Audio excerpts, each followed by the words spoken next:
பொங்கல் திருநாள். பொங்கல் திருநாள்னா இது ஏதோ அறுவடை திருநாள் அப்படின்னு சொல்லுவோம். அதாவது வருஷம் பூரா நாம் பாடுபட்டு அதனுடைய பலனை அனுபவிக்கிற நாள் அப்படிங்கிறது நாம் சொல்லிட்டு இருக்கிறது. இது முக்கியமாக இது ஒரு நன்றி அறிவிப்பு நாள் அப்படின்னு சொல்லுவாங்க. இன்னைக்கு நிறைய நன்றி அறிவிப்பு கூட்டம்லாம் நடந்துகிட்டு இருக்குல்ல, அது மாதிரி விவசாயிகள் நடத்துகிற ஒரு நன்றி அறிவிப்பு விழா இது. யாருக்கு நன்றி சொல்றாங்கன்னா ஆதவனுக்கு. அதாவது சூரியன் இல்லைன்னா விவசாயம் இல்லை. அதனால ஆதவனுக்கு நன்றி செலுத்துகிற நாளாக இந்த பொங்கல் திருநாளை நாம கொண்டாடுறோம். அதாவது இந்த பொங்கல்ல விவசாயிகள்ட்ட இருந்து நிறைய பண்புகளை நாம தெரிஞ்சுக்க வேண்டிய நாள் இது. விவசாயிகள் அவங்க விவசாயம் முன்னேறி இருக்கிற அளவுக்கு விவசாயிகளுடைய வாழ்க்கை தரம் முன்னேறல. அந்த அளவுக்கு அவர்கள் நாட்டுக்காக உழைச்சிக்கிட்டு இருக்கிறாங்க. அந்த காலத்திலே அதை பத்தி ஒரு கதை சொல்றது உண்டு. ஒரு வயசான ஆளு நிலத்துல ஏறு உழுதுகிட்டு இருந்தாராம். கிழிஞ்சு போன ஒரு சின்ன துண்டை தான் இடுப்புல கட்டியிருந்தாராம். தலையில ஒரு கந்தலை சுத்தி இருந்தார். உடம்பு பூரா சேரு, ரொம்ப ஏழை. ஏறு ஓட்டிட்டு இருக்கிறவர் வேற எப்படி இருப்பார்? இருந்தாலும் அந்த ஆளு ரொம்ப ஜாலியா பாட்டு பாடிக்கிட்டே ஏறு உழுதுகிட்டு இருந்தாராம். உடம்புல தான் ஒரு ஏழையை தவிர மனசுல ஒரு ஏழையா தெரியல. அந்த சமயத்துல அந்த நாட்டு ராஜா அந்த பக்கமா குதிரை மேல வந்தாராம். வேட்டைக்கு போயிட்டு பரிவாரங்களோட திரும்பி வந்துகிட்டு இருக்கிறார். ரொம்ப செல்வ செழிப்புல இருக்கிற ராஜா அவர் இந்த வயசான விவசாயியை பார்த்திருக்கார். இந்த ஆள் ரொம்பவும் ஏழைங்கிறது அவர் பார்த்தாவே பளிச்சுன்னு தெரியுது. கட்டிக்கிறதுக்கு நல்ல துணி இல்லை, உடம்போ இழைச்சி போயிருக்குது, வயிறு முதுகுல போய் ஒட்டிக்கிட்டு இருக்கு, கண்ணு குழி விழுந்து போயிருக்குது. ஆனாலும் முகத்தை பார்த்தா சந்தோஷமா இருக்கிற மாதிரி இருக்கு. இவ்வளவு உற்சாகமா பாடிக்கிட்டு இருக்கிறாரே அப்படின்னு ஆச்சரியமா நினைச்சு பார்த்தார் அந்த ராஜா. சரி, அவர்கிட்ட கொஞ்சம் பேச்சு கொடுத்து பார்க்கலாம் அப்படின்னு முடிவு பண்ணார். ஐயா பெரியவரே, இப்படி கொஞ்சம் வர முடியுமான்னாராம். பொழுது போறதுக்குள்ள நான் இந்த வயல் பூரா உழவு ஓட்டி ஆகணும், அதனால பேசுறதுக்கு நேரம் இல்லை அப்படின்னாராம் அந்த பெரியவர். என்ன அவ்வளவு அவசரமா? மீதி இருந்தா நாளைக்கு உழுத கூடாதா? அது சரி, உனக்கு எத்தனை ஏக்கர் நிலம் இருக்கு அப்படின்னு விசாரிச்சிருக்கார் ராஜா. எனக்குன்னு சொந்தமா உள்ளங்கை அளவு கூட நிலம் கிடையாது. இது எங்க முதலாளியோட நிலம். இதை பூராவும் உழுது முடிச்சாதான் அவர் கூலி கொடுப்பார். நான் கூலிக்கு உழுதுகிட்டு இருக்கிறேன். உங்ககிட்ட பேசிக்கிட்டு இருந்தா அவருக்கு துரோகம் பண்ணது மாதிரி ஆயிடும் அப்படின்னாராம். ராஜா குதிரையை விட்டு கீழே இறங்கினார். வரப்புல நடந்து அந்த பெரியவர்கிட்டயே போனாராம். சரி, ஒரு நாள் பூரா உழுதா உனக்கு எவ்வளவு கூலின்னு கேட்டிருக்கார். 8 அணா கூலி கிடைக்கும்னாராம் அவர். இது ரொம்ப காலத்துக்கு முன்னாடி நடந்த ஒரு சம்பவங்கிறதுனால அப்ப 8 அணா கூலிங்கிறது ரொம்ப பெருசு. இருந்தாலும் அதுவும் அந்த ராஜாவுக்கு பெரிய கூலியா தெரியல. இவ்வளவுதானா, இதை வச்சுக்கிட்டு நீ எப்படி காலம் தள்ளுற அப்படின்னாராம். ஒன்னும் கவலை இல்லை அப்படின்னாராம் அவரு. ராஜாவுக்கு ரொம்ப ஆச்சரியமா போச்சு. 8 அணா கூலி வாங்குற இந்த ஆளு கவலை இல்லாம இருக்கிறார், ஏராளமான வசதியோட இருக்கிறன்னா கவலை இல்லாம வாழ முடியலையே அப்படின்னு நினைச்சு பார்த்திருக்கார். அது சரி, 8 அணாவில் எப்படி குடும்பம் நடத்துற அப்படின்னு கேட்டாராம். எனக்கு கிடைக்கிற 8 அணாவில் 2 அணா குடும்பத்துக்கு செலவழிக்கிறேன், 2 அணா பழைய கடனுக்கு கொடுக்கறேன், 2 அணா தர்மம் செய்யறேன், 2 அணா வட்டிக்கு கொடுக்கறேன், ஒரு குறையும் இல்லைன்னாராம். ராஜாவுக்கு ஒன்றும் புரியல. எனக்கு ஒன்றும் புரியலேன்னு இருக்காரு. ஐயா, எனக்கும் என் மனைவிக்கும் 2 அணா செலவாகுது. வயசான அம்மா அப்பா இருக்கிறாங்க, சின்ன வயசுல என்னை காப்பாத்தினவங்க அவங்க. அந்த கடனுக்கு 2 அணா செலவாகுது, அது பழைய கடன். என் தங்கச்சி ஒருத்தி ஆதரவு இல்லாத நிலைமையில தன்னுடைய மகனோட என் வீட்டுல இருக்கிறா. அவளுக்கும் அவள் மகனுக்கும் 2 அணா செலவு பண்றேன், அது தர்மம். எனக்கு 2 பிள்ளைங்க இருக்கிறாங்க, அவங்களுக்கு 2 அணா செலவு பண்றேன், அது வட்டிக்கு கொடுக்கறது மாதிரி. பிற்காலத்துல அவங்க எங்களை காப்பாத்துவாங்க. அந்த வகையில நான் திருப்தியோட வாழ்ந்துகிட்டு இருக்கிறேன் அப்படின்னாராம். ராஜாவுக்கு அர்த்தம் புரிய ஆரம்பிச்சுதான். அந்த பெரிய நிலத்தை விலை கொடுத்து வாங்கி அந்த பெரியவருக்கே தானமா கொடுத்துட்டாராம். இப்போ உழுதவருக்கே நிலம் சொந்தமாயிட்டது. அன்னையிலிருந்து அரசனுக்கும் ஆறுதல் கிடைச்சுதான். இப்படி ஒரு கதை சொல்லுவாங்க. 8 அணா வருமானத்தை வச்சுக்கிட்டு எப்படி காலத்தை தள்ளுறதுன்னு சொல்றதுக்காக இந்த கதையை சொல்றதாக யாரும் தப்பா நினைச்சுக்க கூடாது. கிடைக்கிறத எப்படி பங்கு போடுறார், எப்படி திருப்தியா வாழறார் அப்படிங்கிறது தான் முக்கியம். அது மாதிரி இன்றைக்கு இந்த பொங்கல் திருநாள்ல உழவர்கள் மனசு மகிழ்ச்சியா இருந்ததுன்னா அது எல்லாரும் மகிழ்ச்சியா இருக்கிறது மாதிரி அர்த்தம். அதனால அவர்கள்ட்ட இருந்து நாம பாடம் கத்துக்கணும். சில உழவர்கள் தங்கள் நிலத்துல விளையறத தாங்கள் சாப்பிட மாட்டாங்க. அடுத்தவங்கள்ட்ட வித்துட்டு சந்தையில போய் வேற அரிசி வாங்கிட்டு தான் இவங்க சாப்பிடுவாங்க. அப்படிப்பட்ட விவசாயிகள்லாம் இது உண்டு. பங்கிடுகிற பண்பை உழவர்கள்ட்ட இருந்து கற்றுக்கொள்ளுங்கள் அப்படிம்பாங்க. ஒரு ஆள் நிம்மதியா மகிழ்ச்சியா இருந்தானா, உங்க நிம்மதிக்கும் மகிழ்ச்சிக்கும் என்ன காரணம்னு கேட்டிருக்காரு இன்னொருத்தர். என்கிட்ட இருந்தது பூராவையும் என் பிள்ளைங்களுக்கு சமமா பங்கு போட்டு கொடுத்துட்டேன், எனக்குன்னு எதுவுமே வச்சுக்கல, அதுதான் நிம்மதிக்கு காரணம்னு இருக்கான். உங்ககிட்ட இருந்தது எவ்வளவு இருந்தது அப்படின்னு கேட்டிருக்காரு அவரு. மொத்தமா ஒரு 50,000 ரூபாய் இருக்கும் அப்படின்னு இருக்கான். அவ்வளவும் பணமாவே இருந்ததா அப்படின்னு கேட்டிருக்காங்க அவங்க. இல்லைங்க, அவ்வளவும் கடன், அதை தான் பிரிச்சு கொடுத்துருக்கேன் பிள்ளைங்க கிட்ட அப்படின்னு நானும். அவன் ஒரு வயசான அம்மா ஒரு நாள் ஃபோன் பண்ணாங்க. ஐயா, நான் இந்த தகவல் நிகழ்ச்சியை தினமும் கேட்குறேன், உங்ககிட்ட ஒரு கேள்வி கேட்கணும் அப்படின்னாங்க. என்னங்க அப்படின்னோம்.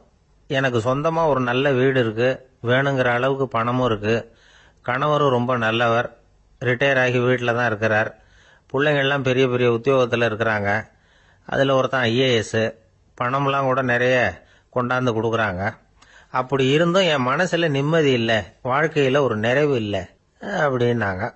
ஏன்னு கேட்டோம். அதைத்தான் நான் உங்களை கேட்குறேன், ஏன் அப்படி அப்படின்னு திருப்பி கேட்குறாங்க. எங்களுக்கு ஒன்றும் புரியல, கொஞ்ச நேரம் குழம்பி போயிட்டோம். இருந்தாலும் அதை அவங்கக்கிட்ட காட்டிக்காம கொஞ்சம் சாமர்த்தியமா, ஏம்மா உங்கள் மனசில் நீங்கள் ஏதோ ஒன்று எதிர்பார்க்குறீங்க, அது நிறைவேறல அப்படித்தானே அப்படின்னு கேட்டோம். ஆமாம் அப்படின்னாங்க. அதுக்கப்புறம் அவங்கக்கிட்ட கொஞ்சம் மனம் விட்டு பேசுகிறப்போ தானாக விஷயம் வெளியில் வந்தது. அதாவது அவங்க பிள்ளைங்க பெரிய பெரிய உத்தியோகத்தில் இருக்கிறதுனால அவசர அவசரமாக வந்து பார்த்துட்டு ஓடுறாங்களாம். ஆசையாக அம்மான்னு கூப்பிட்டுக்கிட்டு கிட்ட உட்காந்து கொஞ்ச நேரமாவது என்கிட்ட பேசினா தானே என் மனசு கொஞ்சம் நிம்மதியாக இருக்கும், அது அவங்களுக்கு தெரிய மாட்டேங்குதே அப்படிங்கிறாங்க. இதுதான் அவங்களுடைய ஏக்கம். இந்த ஏக்கம் அந்த தாயின் மனசில் இருந்துகிட்டு இருக்குது. இப்படி மகனுடைய அன்புக்காக மட்டுமே ஏங்குற தாய்மார்கள் பல பேர் இருக்கிறாங்க இந்த உலகத்தில். இதை நினைக்கிறப்போ ஒரு வெளிநாட்டு நாடோடி கதை ஞாபகத்தில் வருது. அதாவது கடவுள் படைப்பு தொழிலில் ரொம்ப மும்முரமாக ஈடுபட்டுக்கிட்டு இருந்தாராம். மீன்களை படைச்சாராம், பறவைகளை படைச்சாராம், விலங்குகளை படைச்சாராம். அவருக்கு திருப்தி ஏற்படலை. அதுக்கப்புறம் மனிதர்களை படைச்சிருக்கிறார். அப்பவும் அவருக்கு மன நிறைவு ஏற்படலையா. கடைசியாக தன்னுடைய சக்தி முழுசையும் பயன்படுத்தி குறையே இல்லாத அளவுக்கு ஒரு படைப்பை உருவாக்கினாராம். அந்த உன்னதமான ஒரு படைப்பு அதுதான் பெண், அதாவது தாய். இப்படி உருவாக்கி எல்லாரையும் இந்த உலகத்தில் விட்டுவிட்டாராம். அதுக்கப்புறம் கொஞ்ச காலம் கழிச்சு தன்னுடைய தேவியை அழைச்சிக்கிட்டு இந்த பூலோகத்துக்கு வந்திருக்கிறார். தன்னுடைய குறையில்லாத படைப்பாகிய பெண்ணை பார்த்தாராம். ஏம்மா, உனக்கு இன்னும் ஏதாவது குறை இருந்தா சொல்லு, அதையும் நிவர்த்தி பண்ணி விடுறேன் அப்படின்னாராம். அந்த அம்மா பார்த்துருக்காங்க. சுவாமி, எனக்கு நீங்க கொடுத்துருக்கிறது 2 கை, என்னுடைய பிள்ளைகளுக்கு சேவை செய்யறதுக்கு இந்த 2 கை பத்தலை, அதனால இன்னும் ஒரு 2 கை கொடுத்தா தேவலை அப்படின்னாங்களாம். கடவுள் பார்த்தார். அதனால என்ன, அப்படியே செஞ்சு விடலாம், இதோ அதுக்கான வரம் கொடுத்துட்டேன் அப்படின்னார். அந்த அம்மாவுக்கு இப்ப 4 கை ஆயிட்டுது. 4 கையாலையும் குழந்தைகளுக்கு சேவை செய்ய ஆரம்பிச்சுட்டாங்க. கடவுள் திருப்தியா திரும்பி போனார். அதுக்கப்புறம் கொஞ்ச காலம் கழிச்சு மறுபடியும் திரும்பி வந்தார் தேவியோட. பெண்ணை பார்த்தார். இப்ப என்னம்மா சந்தோஷம் தானே அப்படின்னாராம். அதுக்கு அந்த அம்மா, சந்தோஷம்தான், இருந்தாலும் இப்ப எனக்கு இருக்கிற 2 காலும் போதல, இன்னும் ஒரு 2 கால் இருந்தா தேவையில்ல, நிறைய ஓடி ஆடி பிள்ளைகளுக்காக வேலை செய்ய வேண்டியிருக்குது அப்படின்னாங்களாம். சரின்னு சொல்லி 4 கால் இருக்கிறது மாதிரி செஞ்சுட்டு போயிட்டார் கடவுள். மறுபடியும் கொஞ்ச நாள் கழிச்சு தேவி சொன்னாங்க கடவுள்கிட்ட, நீங்க என்னதான் முயற்சி பண்ணினாலும் முழுமையான ஒரு படைப்பை உங்களால உருவாக்க முடியாது, அப்படிதான் நான் நினைக்கிறேன் அப்படின்னாங்களாம். அப்படியா சொல்ற, வா அந்த பொண்ணை பார்த்துட்டு வருவோம் அப்படின்னு புறப்பட்டு இங்க வந்தாங்களாம். இங்க பார்த்தா 4 காலு 4 கையோட அந்த பொண்ணு ஒரு செவுத்துல சாஞ்சி உட்காந்து அழுதுகிட்டு இருக்குது. இப்ப தேவி அந்த பொண்ணை சுட்டி காட்டி கடவுள்கிட்ட கேட்டாங்களாம், ஏங்க நீங்க அந்த பொண்ணுக்கு கையை கொடுத்தீங்க, காலை கொடுத்தீங்க, சரி, அந்த கண்ணீரையும் எதுக்காக கொடுத்தீங்க அப்படின்னு கேட்டாங்களாம். அதுக்கு கடவுள் சொன்னாராம், கையை கொடுத்தது நான் தான், காலை கொடுத்தது நான் தான், ஆனா அந்த கண்ணீரை கொடுத்தது நான் இல்லை, அதை கொடுத்தது அந்த அம்மாவோட பிள்ளைங்க அப்படின்னாராம். இன்னைக்கும் அப்படித்தான் பல பிள்ளைங்க அவங்க அம்மாவுக்கு கண்ணீரை தான் கொடுத்துக்கிட்டு இருக்கிறாங்க. அம்மாவை மதிக்கிற பிள்ளைங்க தான் இன்னைக்கு நல்லபடியா இருக்கிறாங்கிறது அவங்களுக்கு தெரியறதில்ல. இந்த காலத்து பிள்ளையாண்டான் ஒருத்தன் அவங்க அம்மா கிட்டையும் நல்ல பிள்ளையா நடந்துக்குவான், மனைவி கிட்டையும் நல்ல கணவனா நடந்துக்குவான், ரொம்ப சாமர்த்தியம். ஒரு நாள் அவங்ககிட்ட கேட்டாங்க, ஏப்பா உங்க அம்மாவும் உன் மனைவியும் சண்டை போட்டுக்கிட்டா நீ எந்த பக்கம் அப்படின்னாங்களாம். வீட்டுக்கு வெளிப்பக்கம் அப்படின்னானான் அவன். நம்பிக்கை இல்லைன்னா இந்த உலகத்துல நாம நடமாடவே முடியாது. அவநம்பிக்கையோட இருந்துகிட்டு இருந்தா என்னைக்கும் அவஸ்தை தான். நாம நம்புறது நடக்குதோ இல்லையோ அது வேற விஷயம். ஆனா எதையும் நம்பி தான் நாம அடி வைக்க வேண்டியிருக்கு. வேற ஒண்ணும் வேணாம், ஒரு லாட்டரி சீட்டு வாங்குறோம், அது எங்க நமக்கு விழப்போகுது அப்படிங்கிற அவநம்பிக்கையோடவா வாங்குறோம்? பரிசு நமக்கு தான் அப்படிங்கிற நம்பிக்கை உள்ளூர இருக்கிறதுனால தான் அதை வாங்குறோம். இருந்தாலும் முடிவு வேற மாதிரி ஆயிடுது. அதுக்காக மனசு சோர்ந்து போறதில்ல, அடுத்த மாசமும் சீட்டு வாங்குறோம். இந்த நம்பிக்கை தான் மனித வாழ்க்கைக்கு ஆதாரம். ஒரு கடையில போய் டீ சாப்பிடுறீங்க, அந்த டீ நல்ல டீ தானா, அதுல விஷம் கலந்துருக்குமா அப்படிங்கிற சந்தேகம் வந்துட்டுதுன்னு வச்சுங்க. அதுக்கப்புறம் அதை எப்படி நீங்க சாப்பிட முடியும்? நம்பிதான் சாப்பிடணும். ரயில் ஒழுங்கா போய் சேருங்கிற நம்பிக்கை இருக்கிறதுனால தான் அதுல ஏறி உட்காடுறோம். லெட்டர் ஒழுங்கா போய் சேருங்கிற நம்பிக்கை இருக்கிறதுனால தான் பெட்டியில போடுறோம். சரி, நம்ம கதையெல்லாம் நம்மளோட இருக்கட்டும். மனித நம்பிக்கை எந்த அளவுக்கு உறுதியாகவும் அறிவுபூர்வமாகவும் இருக்கணுங்கிறதுக்கு அலெக்சாண்டர் வாழ்க்கையில நடந்த ஒரு சம்பவத்தை உதாரணமா சொல்லலாம். இந்த உலகத்தையே ஜெயிக்கணும்னு புறப்பட்டார் அலெக்சாண்டர். ஒரு கட்டத்துல அவர் சிட்னஸ் நதி கரைக்கு சேர்ந்தார். அந்த சமயத்துல அவருக்கு கடுமையான நோய் வந்துட்டுது. அவர் கூடவே வந்திருந்த கிரேக்க வைத்தியர்கள் என்னென்னமோ முயற்சியெல்லாம் பண்ணி பார்த்தாங்க. இருந்தாலும் அலெக்சாண்டருக்கு வந்திருக்கிறது என்ன நோய்ங்கிறத அவங்களால கண்டுபிடிக்க முடியல. ஏன்னா அந்த பகுதியில் உள்ளவங்களுக்கு மட்டுமே அதிகமாக வரக்கூடிய ஒரு வினோதமான நோயா இருந்தது அது. ஆனா அவர் இருக்கிற இடம் எதிரியோட இடம், பாரசீக மன்னனோட ஆளுகைக்கு உட்பட்ட இடம். என்ன பண்றது அப்படின்னு எல்லாரும் யோசனை பண்ணாங்க. பாரசீக மன்னனோட அரண்மனையில் இருக்கிற வைத்தியர் வந்தா இந்த நோயை குணப்படுத்தி விடுவார் அப்படின்னு சொன்னாங்க. இருந்தாலும் எதிரியோட நாட்டில் இருக்கிற வைத்தியரை கூப்பிட்டு எப்படி நம்பி வைத்தியம் பார்க்க சொல்றது அப்படின்னு சொல்லி எல்லாரும் தயங்கினாங்க. ஆனா அலெக்சாண்டர் தயங்கல. பரவாயில்ல, அழைச்சிட்டு வாங்கன்னு விட்டார். உடனே அவரை போய் அழைச்சிட்டு வந்துட்டாங்க. அவர் வந்தாரு. அலெக்சாண்டர் உடம்ப பரிசோதனை பண்ணி பார்த்தார். சரி, இதை குணப்படுத்தி விடலாம், பயப்பட வேண்டியது இல்லை. ஆனா இதுக்கு ஒரு மூலிகை ரசம் தயார் பண்ணி கொடுக்கணும். நான் போய் அதை தயார் பண்ணிட்டு 2 நாள்ல திரும்பி வந்துடுறேன் அப்படின்னு சொல்லிவிட்டு போனார் அந்த வைத்தியர். அதே மாதிரி 2 நாள்ல திரும்பி வந்தார் மூலிகை ரசத்தோட. இதுக்கு இடையில அலெக்சாண்டரோட தளபதிகள்ல ஒருத்தர் ரகசியமா ஒரு எச்சரிக்கை கடிதம் கொடுத்து அனுப்பியிருக்கிறான். அதை வாங்கி என்ன விஷயம்னு பார்த்தார். இப்போ உங்ககிட்ட வந்திருக்கிற எதிரி நாட்டு வைத்தியரை நம்பாதீங்க, அவன் கொண்டுகிட்டு வந்திருக்கிற மூலிகை ரசத்துல விஷம் கலந்துருக்குது அப்படின்னு அதுல எழுதியிருக்கு. அதை பார்த்தார் அலெக்சாண்டர். இருந்தாலும் கொஞ்சம் கூட அலட்டிக்கல. வைத்தியர் கொடுத்த மருந்தை வாங்கி கடகடன்னு குடிச்சுட்டார். குடிச்சுட்டு அதுக்கப்புறம் அந்த கடிதத்தில் இருந்த விஷயத்தை அந்த வைத்தியர்கிட்ட சொன்னார். வைத்தியர் தகைச்சு போயிட்டார். தன் மேல அலெக்சாண்டர் வச்சிருக்கிற நம்பிக்கையை பார்த்து அவருக்கு ரொம்ப வியப்பு. வைத்தியர் உண்மையிலேயே நல்ல மருந்து தான் கொண்டுட்டு கொடுத்துருக்கிறார், அதுல விஷம்லாம் எதுவும் கலக்கல. அதுக்கப்புறம் அலெக்சாண்டர் அந்த வைத்தியரை பார்த்து சொன்னாராம், நம்பிக்கைங்கிற அச்சாணியை ஆதாரமா வச்சுக்கிட்டு தான் இந்த உலகம் சுத்திக்கிட்டு இருக்குது. எனக்கு எதிரியா இருந்தாலும் பாரசீக மன்னர் ரொம்ப பெரியவர். அப்பேற்பட்ட மன்னருடைய அரண்மனை வைத்தியர் தொழில் நேர்மை இல்லாதவரா இருக்க முடியாது, இருக்க மாட்டார். அப்படி இருந்தா அவரை அரண்மனை வைத்தியரா வச்சிருக்கவே மாட்டாங்க அப்படின்னு நம்பினேன். என்னுடைய நம்பிக்கை வீண் போகல அப்படின்னாராம். இதுதான் மானுட நம்பிக்கைங்கிறது. இந்த காலத்திலயும் இது மாதிரி இந்த மானுட நம்பிக்கையை ரொம்பவும் சாமர்த்தியமா கையாளுகிற கெட்டிக்காரங்க சில பேர் இருக்கிறாங்க. ஒரு இந்த காலத்து குரு, அவருக்கு ஒரு சிஷ்யன். குரு முன்னாடி அந்த சிஷ்யன் ரொம்ப பணிவா நின்று, குருவே உங்க கையால விஷத்தை கொடுத்தாலும் அதை வாங்கி மடமடன்னு குடிச்சிருவேன் அப்படின்னா. உன்னுடைய குரு பக்தியை மெச்சினேன் அப்படின்னாரு குரு. அதுக்கு அந்த சிஷ்யன், அப்படி இல்ல குருவே, உங்ககிட்ட சிஷ்யனா இருக்கிறத விட உங்க கையால விஷத்தை வாங்கி குடிச்சு விடுறது ரொம்ப நல்லது, அதனாலதான் அப்படி சொன்னேன் அப்படின்னா.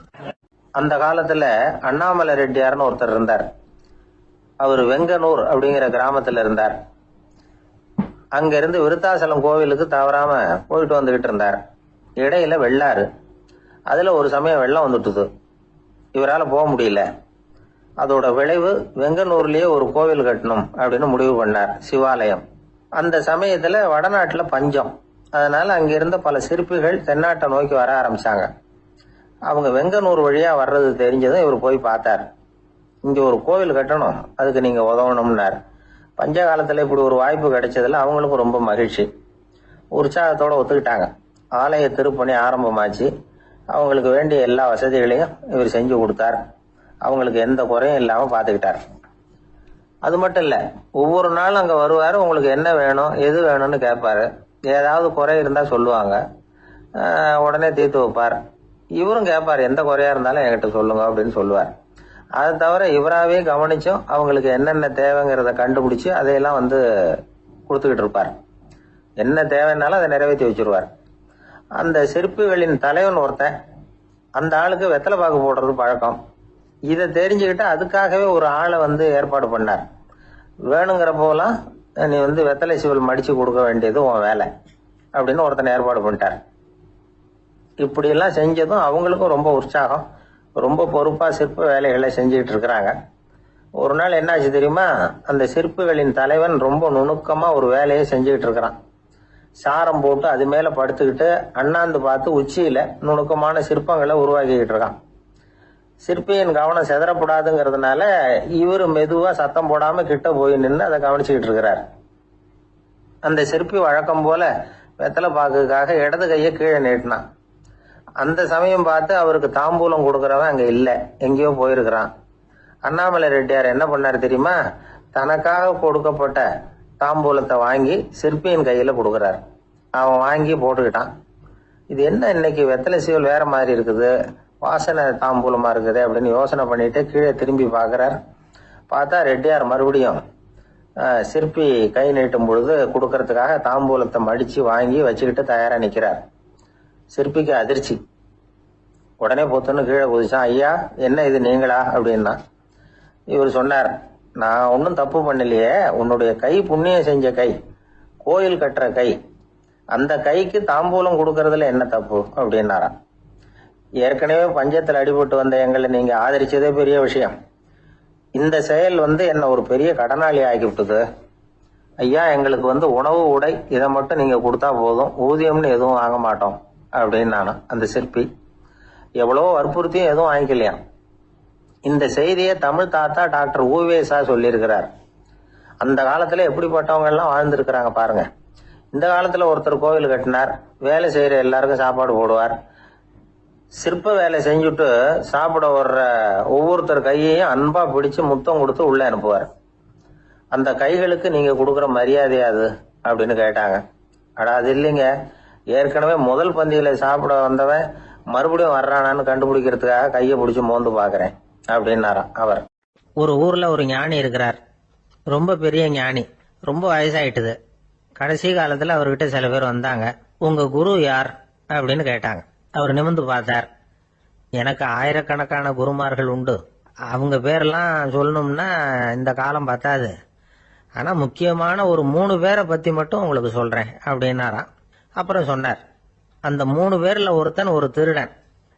ஒரு சமயம் ஒரு பாலைவனம் வழியா நான் போய்கிட்டு இருந்தேன். அப்போ வழி தவறி போய் ஒரு கிராமத்துக்கு போயிட்டேன். அது இருட்டு நேரம், நடு ராத்திரி, ஊரே உறங்கி போச்சு. அந்த நேரத்துல ஒரு ஆள் மட்டும் ஒரு வீட்டு சுவத்துல ஏதோ பண்ணி உள்ள நுழையறதுக்கு முயற்சி பண்ணிட்டு இருக்கிறான். அவன்கிட்ட போய் நான் இன்னைக்கு இங்க எங்க தங்க முடியும் அப்படின்னு கேட்டேன். அதுக்கு அவன், இந்த ராத்திரி வேளையில அது ரொம்ப சிரமம், ஒரு திருடனோட உங்களால தங்க முடியும்னா நீங்க என்னோட தங்கலாம் அப்படின்னா. நான் அவங்க கூட 1 மாசம் தங்கி இருந்தேன். ஒவ்வொரு நாள் ராத்திரியும் இப்ப நான் என்னுடைய வேலைக்கு போறேன், நீங்க ஓய்வு எடுத்துக்கங்க அப்படின்னு சொல்லிட்டு போவான். அவன் திரும்பி வந்த உடனே உனக்கு ஏதாவது கிடைச்சுதான்னு நான் கேட்பேன். அதுக்கு அவன், இன்னைக்கு ராத்திரி ஒண்ணும் இல்ல, நாளைக்கு மறுபடியும் முயற்சி பண்ணுவேன் அப்படின்பா. எப்பவும் அவன் நம்பிக்கை இழந்ததே கிடையாது, எப்பவும் சந்தோஷமாவே இருப்பான். நானும் ரொம்ப காலமா தியானம் பண்ணிக்கிட்டே இருந்தேன், ஒண்ணுமே நடக்கல.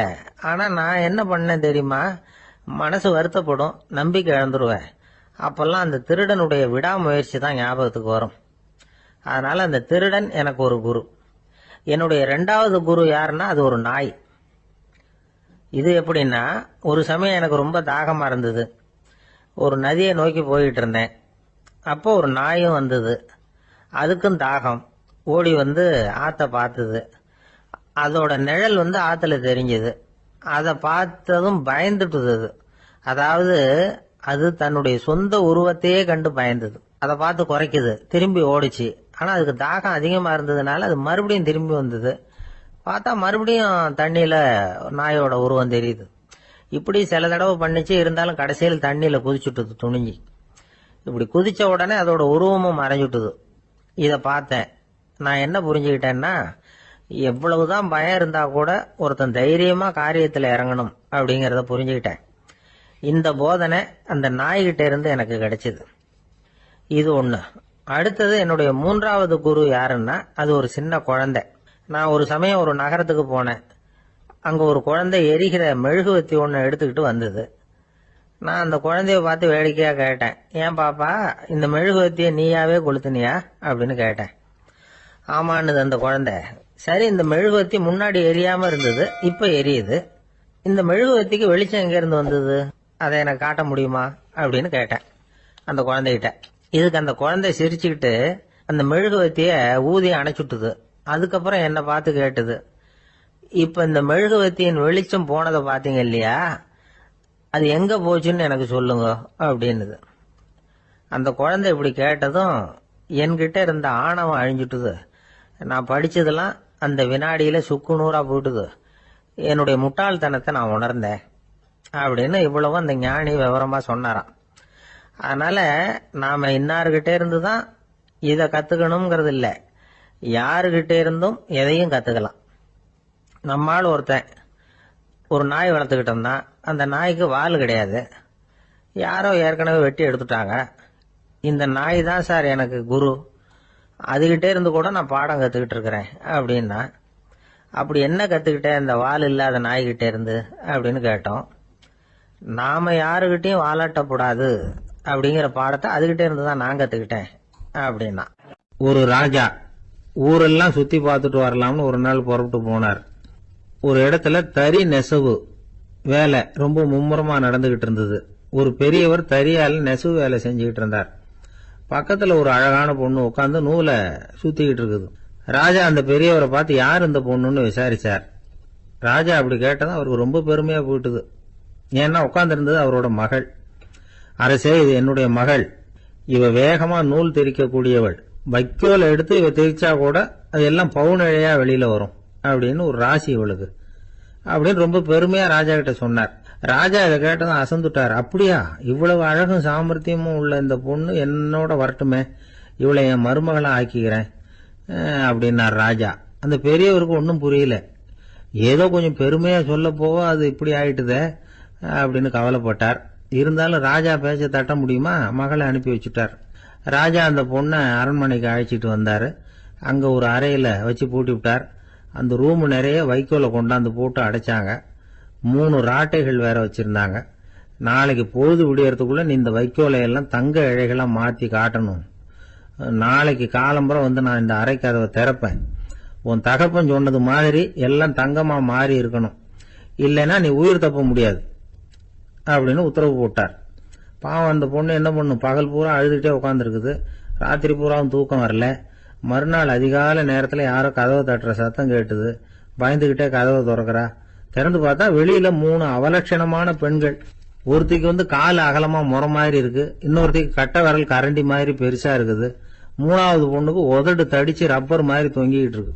யார் நீங்க, உங்களுக்கு என்ன வேணும் அப்படின்னு கேக்குது இந்த பொண்ணு.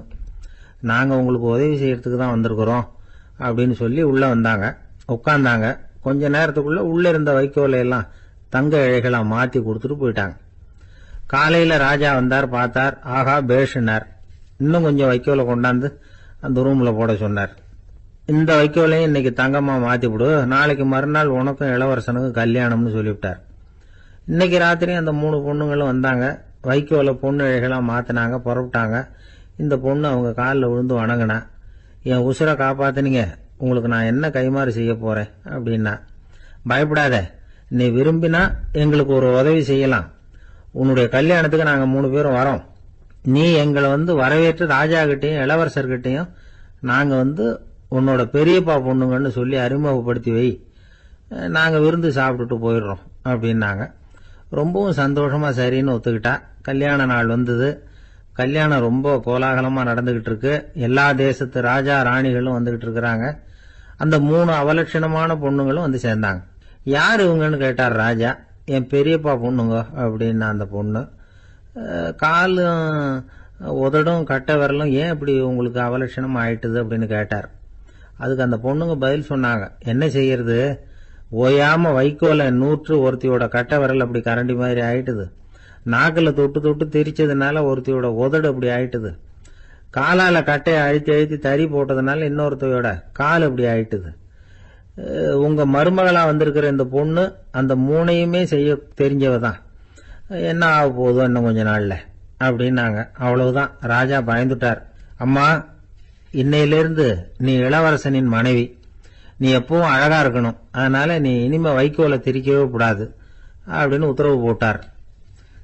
அவளை இக்கட்டான சூழ்நிலையிலிருந்து காப்பாத்தின அந்த 3 பொண்ணுங்களும் சந்தோஷமா திரும்பி போயிட்டாங்களாம். சுவாமி சின்மயானந்தர் இந்த கதையை சொல்லி இருக்கிறார். தன்னலம் மறந்து சுயலாபத்தை தியாகம் செய்யறது வைக்கோல்ல இருந்து தங்க இழைய நூக்கிறது மாதிரி அப்படிங்கிறார் அவர். அது இருக்கட்டும், இப்ப நம்ம கதைக்கு வருவோம். ஒரு ராஜா தன்னோட மகனுக்கு சுயவரம் நடத்தினார். எல்லா தேசத்தில இருந்தும் ராஜகுமாரர்கள் வந்திருந்தாங்க. ராஜகுமாரிய கல்யாணம் பண்ணிக்கலாம்ங்கிற ஆசையில சுயம்பர மண்டபத்திலிருந்து எல்லா ராஜகுமாரர்களும் அலறி அடிச்சுக்கிட்டு வெளியில ஓடி வந்துகிட்டு இருக்கிறாங்களாம். ஏன் அப்படி எல்லாரும் மிரண்டு போய் ஓடி வர்றாங்கன்னு கேட்டார் ஒருத்தர். அதுக்கு இன்னொருத்தர் விவரம் சொன்னார். ராஜகுமாரியை இன்னைக்குதான் அவங்க நேரில் பார்த்தாங்களாம், அதுதான் அப்படி ஓடி வந்துகிட்டு இருக்கிறாங்க அப்படின்னார். ஒரே ஒரு ஊர்ல ஒரு ராஜா இருந்தாராம். அவர் நிறைய சம்பாதிக்கணும்னு திட்டம் போட்டார். தனக்காக சம்பாதிக்கணும்னு நினைக்கல, தன்னுடைய நாட்டுக்காக சம்பாதிக்கணும் அப்படின்னு நினைச்சார். அரசாங்க கருவூலத்துல கையிருப்பு குறைச்சலா இருந்தது. மக்கள் கிட்ட வரி விதிச்சாகணும், வேற வழி இல்லை. ஆனாலும் அந்த ராஜா மக்கள் கஷ்டப்படக்கூடாது அப்படின்னு நினைக்கிறவர். மக்கள் வரியையும் கட்டணும், அதே நேரத்தில் அவங்க சிரமப்படவும் கூடாது. இதுக்கு தகுந்த மாதிரி ஒரு திட்டம் போட்டார். அது பிரகாரம் என்ன பண்ணார்னா, அந்த நாட்டில் ஒரு 3 பெரிய குளங்களை தோண்டினார். அது நிறைய தண்ணீரை நிரப்புனார். அதுக்கப்புறம் எங்கேயோ தேடி பிடிச்சி 3 விதமான மீன்களை கொண்டுகிட்டு வந்தார். அந்த 3 குளங்கள்லையும் விட்டார். அதை ஒவ்வொரு குளத்திலையும் ஒவ்வொரு விதமான மீன்கள். அந்த மீன்களுக்கு அபூர்வமான ஒரு சக்தி உண்டு. அது எப்படின்னா, அந்த குளத்துல குளிக்க வர்றவங்களுக்கு அந்த மீன்கள் கடிக்கும் பொழுது வலி ஏற்படுறதில்ல. அதுக்கு பதிலா மகிழ்ச்சி நிறைந்த ஒரு இனிமையான உணர்வை அவங்க அனுபவிச்சாங்க. அது எப்படின்னா, இந்த முதல் குளத்துல இருந்த மீன்களால கடிக்கப்படும் பொழுது ஒரு விதமான இன்ப மயக்கத்துல திளைச்சிருக்கிறது மாதிரி உணர்வு. இந்த 2வது குளம் இருக்க, அதுல இருக்கிற மீன் கடிச்சதுன்னு வைங்க, மக்களுக்கு எப்படி இருக்கும்னா, கால்களே தரையில படாம அப்படியே ஆகாயத்துல மிதக்கிறது மாதிரி ஒரு உணர்வு. அதை அனுபவிக்கிறாங்க. 3வது குளத்துல இருக்கிற மீன் கடிச்சதுன்னா அவங்கெல்லாம் அப்படியே கோடீஸ்வரரா மாறிட்டதாக ஒரு உணர்வு. அதை அவங்களால அனுபவிக்க முடியுது. இப்படி ஒரு அபூர்வமான மீன் அது, அந்த 3 வகை. இப்படி இருந்தா மக்கள் அந்த குளங்கள்ல குளிக்கிறதுக்கு ஆசைப்படாம இருப்பாங்களா? அதனால கூட்டம் கூட்டமா அலமோத ஆரம்பிச்சுட்டாங்க.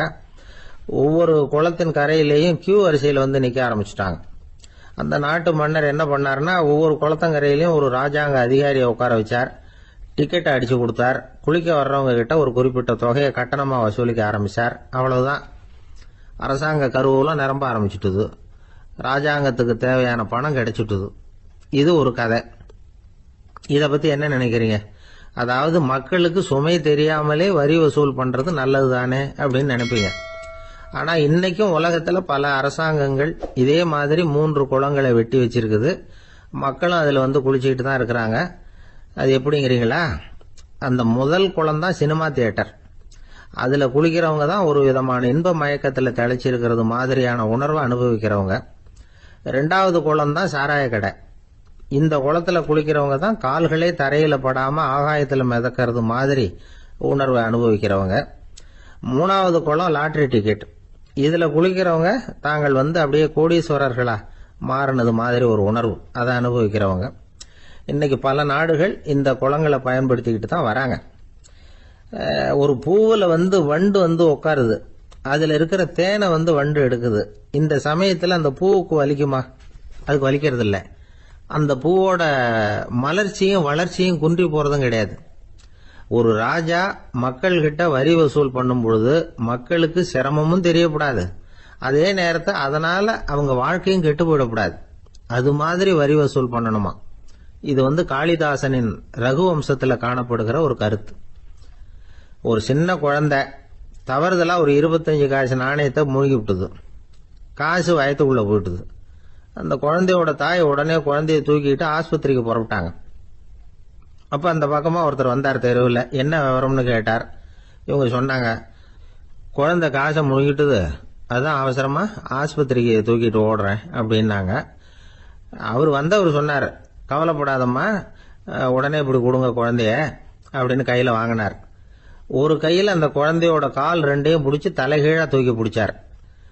இன்னொரு கையால் அந்த குழந்தையோட வயத்தில் குறிப்பாக ஒரு இடத்துல அப்படியே தேடி அந்த சுட்டு விரலால ஒரு இடத்துல பொட்டுன்னு தட்டினார். உடனே காசு அந்த குழந்தையோட வாய் வழியாக வெளியில் வந்து விழுந்துட்டுது. காசை எடுத்துக்கிட்டு இருந்தாங்கம்மா உங்கள் குழந்தை அப்படின்னார். ரொம்ப நன்றிங்க, நிச்சயமாக நீங்கள் ஒரு டாக்டராக தான் இருக்கணும், என்னுடைய யூகம் சரிதானே அப்படின்னாங்களாம் அந்த அம்மா. அதுக்கு அவர், இல்லைங்க, நான் ஒரு இன்கம் டேக்ஸ் ஆஃபீஸர், வருமான வரி அதிகாரி அப்படின்னு சொல்லிவிட்டு போனாராம். அந்த ஆள் என்னை கண்ணா பண்ணான்னு திட்டி விட்டான் சார், அதை நினைச்சா எனக்கு ரொம்ப வருத்தமா இருக்கு அப்படின்னு சொல்லி கவலைப்பட்டார் ஒருத்தர். இதுல கவலைப்படுறதுக்கு என்ன இருக்குது அப்படின்னாரு ஒரு பெரியவர். அவர் ஒரு மகான். என்ன சார் இப்படி சொல்றீங்க, ஒருத்தர் நம்ம பார்த்து திட்டுனா வருத்தமா இருக்காதா அப்படின்னார். அது எப்படி வருத்தமா இருக்கும், திட்டுறதுங்கிறது என்ன, அது வெறும் சத்தம் தானே அப்படின்னார் அந்த பெரியவர். நம்ம ஆளுக்கு தலையை பிச்சுக்கலாம் போல இருந்தது. இருக்காது அப்படின்னா நமக்கு அப்படித்தானே தோணுது. அந்த பெரியவர் சொல்றது ரொம்ப பெரிய விஷயம். அதை நாம புரிஞ்சிக்க முயற்சி பண்ணலாம்னா நடைமுறை வாழ்க்கைக்கு அது ஒத்து வர்றது மாதிரி தெரிய மாட்டேங்குது. இருந்தாலும் அந்த பெரியவர் அதுக்கு என்னதான் விளக்கம் கொடுக்கறாருன்னு பாப்போமே. ஒரு ரயில் போயிட்டு இருக்கு, அதுல ஒரு சாது போயிட்டு இருக்கார். அந்த ரயில் அவரு ஹரித்வாரம் போயிட்டு இருக்காரு. அவரு ரயில்ல ஏகப்பட்ட கூட்டம். நம்ம ஊர் ரயில் கேட்க வேணும், டிக்கெட் வாங்கிட்டு கொஞ்சம் பேர், வாங்காத கொஞ்சம் பேர். அது என்னத்துக்கு அனாவசியமா டிக்கெட் அப்படிங்கிற நினைப்புல பாதி பேர். இந்த கூட்டத்துக்கு மத்தியில அந்த சாதுவும் போயிட்டு இருக்கிறார். உட்கார்றதுக்காக இருந்த இடத்துல ஒரு ஆள் படுத்திருக்கிறான், கொஞ்சம் முரட்டு ஆசாமி. அவன் காலு பக்கத்துல கொஞ்சோண்டு இடம் பாக்கி இருந்தது. அந்த இடத்துல இந்த சாது உட்காந்துருந்தார். மெதுவா உட்காந்துக்கிட்டார் போய். ஆனா அந்த ஆளு ராத்திரி பூரா இவரை காலால உதச்சிக்கிட்டே இருக்கிறான். அது இவருக்கு ரொம்ப அவமானமா பட்டது. அதனால துக்கம் ஏற்பட்டது. இருந்தாலும் அதை ஒரு மாதிரியா சகிச்சுக்கிட்டே இவர் வந்து சேர்ந்தார். பொழுது விடிஞ்சது. அந்த சாது ஹரித்வார் வந்து சேர்ந்தார். அங்க ஒரு பெரிய ஞானியை சந்திச்சார். ராத்திரி ரயில்ல அந்த ஆளு உதைச்சதையும் அதனால தனக்கு ஏற்பட்ட துக்கத்தையும் இந்த சாது அந்த ஞானி கிட்ட சொன்னார். சொல்லிவிட்டு, ஏன் சுவாமி, எனக்கு துக்கம் ஏற்பட்டதே அது தப்பா அப்படின்னு கேட்டார். தவறுதான் அந்த ஞானி. உனக்கு இன்னமும் தேக அபிமானம் போகலைங்கிறது தான் அது காட்டுது. அஷ்டாவக்கிரர் என்ன சொல்றார் தெரியுமா, உண்மையான ஞானி யாராவது தன்னை வந்தனை செய்தால் அதற்காக சந்தோஷப்பட மாட்டார், யாராவது நிந்தனை செய்தால் அதற்காக வருத்தப்பட மாட்டார் அப்படின்னு சொல்றார். நிந்தனைங்கிறது ஒரு ஒலி தான். தேகாபிமானம் இருக்கிற வரைக்கும் இந்த ஒலி நம்மளை வேதனைப்படுத்தும். நான் தேகம் இல்லை, ஆத்மா அப்படிங்கிற நினைவு இருந்தா இந்த ஒலி நம்மளை பாதிக்காது. மனு என்ன சொல்றார் தெரியுமா, ஒரு சாதகன் பாராட்டுதலை விஷம்னு நினைச்சு பயப்படணும், அவமானத்தை அமிர்தம்னு நினைச்சு சந்தோஷப்படணுங்கிறார். அவமானப்பட்டா கவலைப்படாம எப்படி இருக்க முடியும் அப்படின்னு தான் நமக்கு தோணும். அதனாலதான் நம்மள யாரும் இதுக்கு உதாரணமா யாரையும் காட்ட முடியல. புத்தரையும் கபீரையும் உதாரணமா காட்டுறாங்க. அவங்களுக்கெல்லாம் அவமானம் ஏற்பட்டப்போ கவலையே படலையாம். புத்தரை அவமானப்படுத்தணுங்கிறதுக்காக கௌசாம்பி ராணி ஒரு இளம் பெண்ணை கொலை பண்ணி சடலத்தை புத்தர் குடிசைக்கு முன்னாடி போட சொன்னார். போட்டாங்க. புத்தர் தான் அந்த பொண்ணை கெடுத்து கொலை பண்ணி விட்டாருன்னு எல்லாரும் நினைச்சாங்க. ஆனா புத்தர் இதை பத்தி கவலையே படல. அப்புறமா உண்மை தெரிஞ்சதும் புத்தர் புகழ் இன்னும் அதிகமாயிட்டு. ஒரு பெரிய சபையில ஒரு மோசமான பொண்ணு நுழைஞ்சு தனக்கும் கபீருக்கும் சம்பந்தம் உண்டுன்னு சொன்னா கபீர் கவலைப்படல. அவங்க மாதிரியெல்லாம் நாமளும் இருக்க கத்துக்கணும்.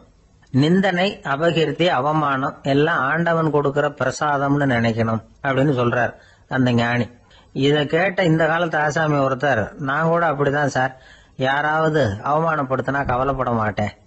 நேத்து கூட ஒருத்தர் என்ன பலார்னு அரைஞ்சுட்டார், நான் கொஞ்சம் கூட கவலைப்படல, பேசாம வந்துட்டேன்னார். ஏன் அப்படி வந்துட்டீங்க அப்படின்னு. அவர் அரைஞ்சதுலேயும் ஒரு அர்த்தம் இருந்தது, அதனாலதான் அப்படி வந்துட்டேன்னார். ஏன் அரைஞ்சாருன்னு கேட்டேன். 10 வருஷத்துக்கு முன்னாடி 15 ரூபா அவர்கிட்ட கடன் வாங்கினேன், அதை கேட்டு கேட்டு பார்த்துட்டு கடைசியா தான் அரைஞ்சார் அப்படின்னார். ஆண்டவனுடைய பிரசாதம் இவருக்கு அடிக்கடி கிடைக்கும் போல இருக்கு. இந்த உலகத்துல எல்லாருக்கும் மகிழ்ச்சி தரக்கூடிய ஒரு பொருள் எது? இது ஒரு முக்கியமான கேள்வி. இந்த கேள்விக்கு பொருத்தமான ஒரு பதில உங்களால சொல்ல முடியுமா? அதாவது கொஞ்சம் யோசிச்சு பார்த்தா பணம்னு சொல்லலாமா? இப்ப கையில காசு இல்லாதவங்கிட்ட ஒரு 10 ரூபாய கொடுத்தா அது அவனுக்கு சந்தோஷத்தை கொடுக்கும். ஏற்கனவே வருமான வரி பிரச்சனையில சிக்கி இருக்கிறவர்கிட்ட இன்னும் கொஞ்சம் பணம் இந்தாங்கன்னு சொல்லி கொடுத்தோம்னா அது அவருக்கு சங்கடத்தை தான் கொடுக்கும். அதனால அந்த கேள்விக்கு பணம்ங்கிறது பொருத்தமான பதிலா இருக்க முடியாது. கேள்வி என்னன்னா, இந்த உலகத்துல எல்லாருக்கும் மகிழ்ச்சி தரக்கூடிய ஒரு பொருள் எது? சரி, இனிப்புன்னு சொல்லலாமா? ஏன்னா எல்லாருக்கும் இனிக்க தானே செய்யும். அதுலயும் ஒரு சிக்கல் இருக்கு. சக்கரை வியாதிகாரங்களுக்கு அது என்ன சந்தோஷத்தையா கொடுக்கும்? ஆக எல்லாருக்கும் வேறுபாடு எதுவும் இல்லாம மகிழ்ச்சியை கொடுக்கக்கூடியது வேற ஏதோ ஒண்ணு இருக்கு. அது என்னன்னு கண்டுபிடிக்கணும். அதுதான் இன்னைக்கு தகவல். அதை கண்டுபிடிக்கணும்னா இந்த கதையை கேட்கணும். அது என்ன கதைன்னா, ஒரு ஊர்ல ஒரு ராஜா இருந்தார். அவருக்கும் இதே சந்தேகம் வந்துட்டுது. அதாவது எல்லாருக்கும் இன்பம் தரக்கூடிய பொருள் எது அப்படின்னு. இதுக்கு பதில் தெரிஞ்சுக்கிறதுக்கு ஆசைப்பட்டார். சரி, அதுக்கு என்ன செய்யலாம்னு யோசனை பண்ணாரு. நாட்டு மக்களுக்கு பகிரங்கமா ஒரு அறிவிப்பு கொடுத்தார். நம்ம நாட்டு மக்கள் இன்பம் தரக்கூடிய பொருள் எதுன்னு நினைக்கிறாங்களோ அதை கொண்டுகிட்டு வந்து அரண்மனையில உள்ள கண்காட்சி மண்டபத்துல வைக்கலாம். அப்படி அவங்க வைக்கிற பொருள்கள்ல எது எல்லாருக்கும் இன்பம் தரக்கூடியதா இருக்குமோ அதை வச்சவருக்கு 1000 பொற்காசுகள் பரிசு அப்படின்னு அறிவிப்பு கொடுத்துட்டார். ஜனங்கள் இந்த அறிவிப்பை கேட்டாங்க. அதுக்கப்புறம் சும்மா இருப்பாங்களா? 1000 பொற்காசுன்னா சும்மாவா? அவங்க கையில என்னென்ன கிடைச்சதோ அதையெல்லாம் கொண்டாந்து அரண்மனை காட்சி மண்டபத்துல வச்சுட்டாங்க. அதுக்கப்புறமா ராஜா அங்க வந்தார். ஒவ்வொன்னா பாத்துக்கிட்டே வந்தார். முதல்ல ஒரு குயில் இருந்தது, இனிமையா பாடக்கூடிய குயில். இந்த குயிலோட இன்னிசை எல்லாருக்கும் இன்பம் தரக்கூடியதுதான். இருந்தாலும் காது கேட்காதவங்களுக்கு இந்த இசை எப்படி இன்பம் தர முடியும்? அதனால இது சரியில்லைன்னு விட்டார். அடுத்தபடியா போனாரு. அங்க என்ன வச்சிருக்கிறாங்கன்னு பார்த்தா ஒரு அழகான மயில் அங்க தோகை விரிச்சு ஆடிக்கிட்டு இருக்குது. இந்த மயிலோட ஆட்டம் மனசுக்கு இன்பம் தரக்கூடியதுதான். இருந்தாலும் பார்வை இல்லாதவங்க இந்த ஆட்டத்தை பார்த்து ரசிக்க முடியுமா? முடியாது. அதனால இதுவும் சரியில்லை அப்படின்னு சொல்லிவிட்டார். அதுக்கு அடுத்தபடியா போனார். பல வகையான இனிப்பு பண்டங்களை வச்சிருந்தாங்க. பார்த்தார், வயசானவங்களுக்கும் நோயாளிகளுக்கும் இது இன்பம் தராது, துன்பம் தான் கொடுக்கும் அப்படின்னார். இப்படி ஒவ்வொன்னா பார்த்துக்கிட்டே போறார். அழகான மலர்கள், கனிகள், ஓவியங்கள் எதுவுமே பொருத்தமா தெரியல. சகல பேருக்கும் இன்பம் தரக்கூடிய வகையில எதுவும் இல்லை. கடைசியா வந்தாரு. அங்க ஒரு களிமண் பொம்மை இருந்தது. அது என்ன பொம்மை தெரியுமா? பசியால வாடி இருக்கிற ஒருத்தருக்கு ஒரு அம்மா இனிமையா பேசிக்கிட்டு சோறு போடுறது மாதிரி அந்த பொம்மையை செஞ்சிருந்தாங்க. அதுக்கு கீழே அன்பு அப்படின்னு எழுதியிருந்ததுதான். ராஜா பளிச்சுன்னு ஒரு முடிவுக்கு வந்தார். அந்த பொம்மையை செஞ்ச சிற்பியை வரவழைச்சார், பரிசு கொடுத்தார். அன்பு ஒண்ணுதான் எல்லாருக்கும் இன்பம் அளிக்கக்கூடிய பொருள். காது கேட்காதவங்களும் அதை கேட்க முடியும், பார்வை இல்லாதவங்களும் அதை பார்க்க முடியும், குழந்தைகளும் அதை உணர முடியும் அப்படின்னு அதுக்கு விளக்கம் கொடுத்தார் அந்த மன்னர். இந்த உலகத்துல எல்லாருக்கும் மகிழ்ச்சி தரக்கூடிய ஒரு பொருள் அன்பு தான். அதை புரிஞ்சுக்கிட்டு தான் சில கணவன்மார்கள் மனைவி பேர்ல ரொம்ப அன்பை காட்டிக்கிறது வழக்கம். ஒரு வீட்டு வாசப்படி பக்கமா மழைக்கு ஒதுங்கினார் ஒருத்தர். மழை தூரிக்கிட்டு இருந்தது, இருட்டு நேரம். அந்த வீட்டுல இருந்தவர், இன்னைக்கு ராத்திரி வேணும்னா இங்கேயே தங்கிட்டு காலையில போங்க அப்படின்னார். உடனே இவரு சொன்னார், ரொம்ப நன்றிங்க, ஒரு 10 நிமிஷத்துல இதை வந்துடுறேன் அப்படின்னு சொல்லிவிட்டு எங்கேயோ ஓடினார். 10 நிமிஷம் கழிச்சு திரும்பி வந்தார். ஆமா, எங்க போயிட்டு வந்தீங்கன்னு கேட்டார் வீட்டுல இருந்தவர். நேரா எங்க வீட்டுக்கு போய் மனைவி கிட்ட இன்னைக்கு ராத்திரி இங்கேயே தங்கிக்கிறேன்னு சொல்லிவிட்டு வந்துட்டேன் அப்படின்னார் அவர். அன்புல இது ஒரு ரகம். எதிர்காலத்தை நினைச்சா எனக்கு ரொம்ப பயமா இருக்கு சார் அப்படின்னு சொல்றவங்க நிறைய பேர் இருக்கிறாங்க. அதாவது பயப்படாத மனிதர்கள்னு யாருமே கிடையாது. ஒவ்வொருத்தருக்கும் ஒவ்வொரு விதமான பயம் இருந்தாலும் ஒட்டுமொத்தமா பாக்குறப்போ மனிதனுக்கு 6 விதமான பய உணர்வுகள் வரலாம் அப்படின்னு பெரியவங்க சொல்றாங்க. எல்லா விதமான பயமும் இந்த 6 வகைக்குள்ள அடக்கம். அந்த 6 வகை பயமும் 6 எதிரிகள் மாதிரியாம். 6 எதிரிகளையும் புரிஞ்சுக்கிட்டோம்னா போதும், வாழ்க்கையில சுலபமா வெற்றி அடைய முடியும். சரி, அந்த 6 வகை பயம் என்னென்ன அப்படின்னு பார்ப்போம். முதல்ல வறுமை பற்றிய பயம், 2வது பழிச்சொல் பற்றிய பயம், 3வது உடல் நலம் பாதிப்பு பற்றிய பயம், 4வது என்னன்னா காதல் தோல்வி, 5வது முதுமை, 6வது மரணம். அதாவது பயப்படுறதுங்கிறது ஒரு மனநிலை தான். இந்த மனநிலையை கட்டுப்படுத்த முடியும், திசை திருப்ப முடியும். சரி, இந்த பயங்களின் அறிகுறிகள் எப்படி இருக்கும்? வறுமை பற்றிய பயம் அப்படின்னு முதல்ல சொன்னோம் இல்லையா? அந்த பயத்தின் அறிகுறிகளை தெரிஞ்சுக்குவோம். எதுலேயும் அக்கறை இல்லாம இருக்கிறது, ஒரு குறிக்கோள் இல்லாம இருக்கிறது, வறுமையை சகிச்சுக்கிறது, வாழ்க்கையில கிடைக்கிறது எதுவா இருந்தாலும் ஆட்சேபனை இல்லாமல் ஏத்துக்கிறது, மனசாலும் உடம்பாலும் சோர்ந்து போயிருக்கிறது, ஆர்வம், முனைப்பு, கற்பனை திறன் எதுவுமே இல்லாம இருக்கிறது. இதெல்லாம் தான் அந்த வறுமை பற்றிய பயத்தின் அறிகுறிகள். அந்த அடுத்தது ஒண்ணு பார்த்தோமே, பழிச்சொல் பற்றிய பயம். அதாவது அடுத்தவங்க நம்மளை குறை சொல்லி விடுவாங்களோ அப்படிங்கிற பயம். இதுக்கு அறிகுறி என்ன தெரியுமா? புதியவர்களை சந்திக்கிறதுக்கு பயப்படுறது, முடிவு எடுக்க முடியாம குழம்புறது, பிரச்சனைகளை தவிர்க்க விரும்புறது, தாழ்வு மனப்பான்மை, வரவுக்கு மீறி செலவு செஞ்சு இமேஜை உயர்த்திக்கிறது, குறிக்கோள் இல்லாத வாழ்க்கை. இதெல்லாம் தான் அதுக்கு அறிகுறிகள். மூணாவது பயம், உடல் நலம் பாதிப்பு பற்றிய பயம். அதாவது நோய் பற்றிய பயம். ஒரு உண்மை என்ன தெரியுமா? டாக்டரை சந்திக்கிற மனிதர்கள்ல 75% பேர் தங்களுக்கு நோய் வந்துட்டுதுங்கிற கற்பனையில இருக்கிறவங்களாம்.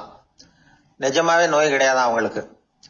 இந்த பயத்தின் அறிகுறிகள் என்னன்னா, வியாதிக்கான அறிகுறிகள் தன்னிடம் இருக்கிறதாக நினைச்சுக்கிறது, எந்த நேரமும் வியாதியை பத்தியே பேசி பேசி மனசை அங்கேயே வச்சிருக்கிறது, நோய் சம்பந்தமான செய்திகளை படிச்சு நமக்கு இப்படி ஆயிடுமோ அப்படின்னு வேதனைப்படுறது. இதெல்லாம் தான் அதுக்கு அறிகுறிகள். நாலாவது பயம், காதல் தோல்வி. இது ரொம்ப வேதனை, உடம்பையும் மனசையும் சீரழிச்சு விடும்.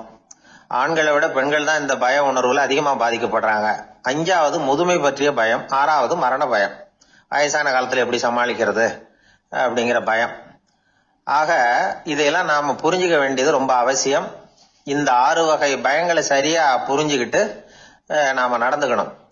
வாழ்க்கையின் முன்னேற்றத்துக்கு இந்த பயங்கள் முட்டுக்கட்டே ஆயிடக்கூடாது. உழைச்சி பணம் சேர்க்கணும், உற்சாகமா மனசை வச்சுக்கணும். மனசை கட்டுப்படுத்துகிற மார்க்கம் தெரிஞ்சுக்கிட்டா போதும், எல்லாம் சரியா வந்துடும். நம்ம ஆள் ஒருத்தன் சொன்னான், சார் எனக்கு வறுமை பற்றிய பயம்தான் இருந்தது, ஒரே ராத்திரியில 30,000 ரூபாய் தயார் பண்ணிவிட்டேன், இப்ப எனக்கு இன்னொரு பயம் வந்துட்டுதுன்னா. என்ன பயம்னு கேட்டாங்க. போலீஸு கண்டுபிடிச்சிருமோங்கிற பயம்னா. இது இந்த பயத்துல அடங்காது. அதனால அஞ்சி அஞ்சி சாவார், அஞ்சாத பொருள் இல்லை அப்படின்னு பாரதி சொன்னார் இல்லையா? அது மாதிரி பயத்தை புரிந்து கொண்டு அதற்கு தகுந்த மாதிரி நம்முடைய வாழ்க்கையை அமைத்துக் கொள்ள வேண்டும்.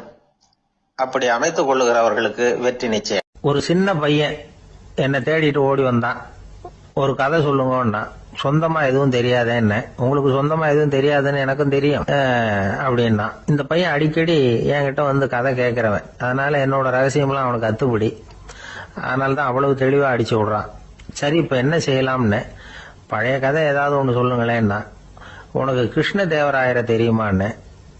அவர்கிட்ட நேரில் பழக்கம் இல்லை, ஆனா அவரை பத்தி புஸ்தகத்துல படிச்சிருக்கேன்னா.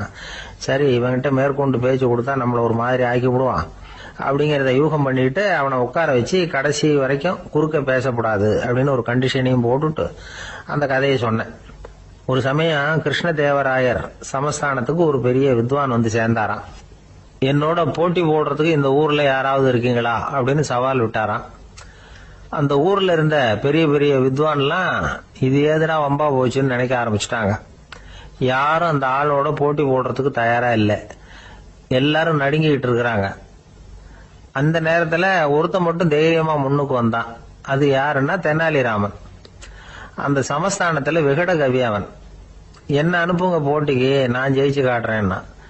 உனக்கு அவ்வளவு தைரியம் இருக்குதா அப்படின்னு கேட்டாங்க. தைரியம் மட்டும்தான் என்கிட்ட இருக்குது, ஆனா தைரியம் இருந்தா அதிர்ஷ்டம் தேடிட்டு வருங்கிறது எனக்கு தெரியும் அப்படின்னா. அடுத்த நாள் போட்டி ஆரம்பமாச்சு. அந்த பெரிய வித்வான் வந்து நின்னார். தெனாலிராமன் எதிரில் வந்து நின்னா. அந்த வித்வான் ஒரு விரல காட்டினார். தெனாலிராமன் பதிலுக்கு 2 விரல காட்டினான். வித்வான் 3 விரல காட்டினார். இவன் உடனே 4 விரல காட்டினான். உடனே 5 விரல காட்டினார் அவரு. தெனாலிராமன் உடனே தன்னுடைய கை முஷ்டியை காட்டினான், கையை மூடி காட்டினான். அவ்வளவுதான். அந்த பெரிய வித்வான் கிருஷ்ணதேவராயர் காலில் விழுந்தார். நான் தோத்துட்டேன், என் தோல்வியை ஒத்துக்கிறேன் அப்படின்னு சொல்லிவிட்டார். கிருஷ்ணதேவராயர் அவரை தனியா அழைச்சிட்டு போய் என்ன நடந்ததுன்னு விசாரிச்சார். அந்த வித்வான் விளக்கம் கொடுத்தார். ஆண்டவன் ஒருவன் தான் உண்டுங்கிறத விளக்கறதுக்காக நான் ஒரு விரல காட்டினேன். அப்படி இல்ல, சக்தியை சேர்த்தா சக்தி சிவன் 2 பேர் உண்டுன்னு உங்க வித்வான் 2 விரல காட்டினார். மூர்த்திகள் 3 பேருங்கிறதுக்காக நான் 3 விரல காட்டினேன். வேதங்கள் 4ன்னு சொல்லி ஒரு 4 விரல காட்டினார். பஞ்சபூதங்கள் 5ன்னு நான் 5 விரல காட்டினேன். அதையெல்லாம் அடக்கி ஆளணும்னு சொல்லி அவர் கையை மூடி உறுதியா காட்டினாரு.